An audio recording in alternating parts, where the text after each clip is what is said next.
गोकुल के शांत हृदय में कृष्ण और उनके ग्वाल मित्रों का समूह गोपियों के घरों के पास आता है।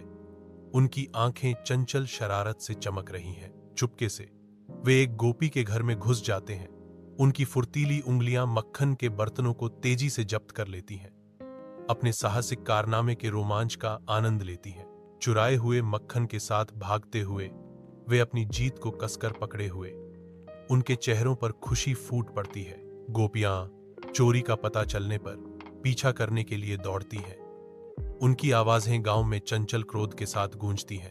अद्वितीय चपलता के साथ कृष्ण और उनके दोस्त गोकुल की घुमावदार गलियों में गायब होकर पकड़े जाने से बचते हैं, गोपियों को पीछे छोड़ जाते हैं। यशोदा के घर के अंदर गोपियां जमा होती हैं। उनके भाव चंचल झुंझलाहट का मिश्रण है। यशोदा मां, कृष्ण ने फिर से हमारी मक्खन चुरा लिया। गोपियों की आवाजें चंचल शिकायत में उठती हैं। यशोदा धैर्यपूर्वक मुस्कान के साथ सुनती है। उसकी आंखों में झुंझलाहट और मनोरंजन दोनों झलकते हैं। यशोदा की आवाज गूंजती है, मातृ प्रेम से भरी हुई। कृष्णा, इधर आओ मेरे बेटे। विशाल साफ आसमान के नीचे कृष्ण अपनी बांसुरी उठाते हैं, जो हवा को संगीत से भरने के लिए तैयार है। कृष्ण की बांसुरी की पहली धुन गूंजती है, जो गोपियों को उनके दैनिक कार्यों से खींचती है। मनमोहक संगीत सुनकर गोपियां अपने काम छोड़ देती हैं।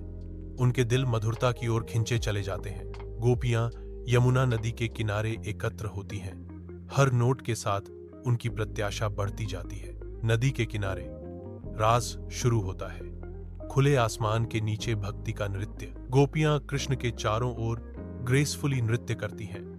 उनके चालें उनकी बांसुरी की लय को दर्शाती हैं। इंद्रदेव के भारी वर्षा शुरू करने पर गोकुल पर क्रोध उतरता है, जिससे आकाश एक भयावह काला रंग का हो जाता है। ग्रामीण दहशत में बिखर जाते हैं, क्योंकि लगातार बारिश हो रही है।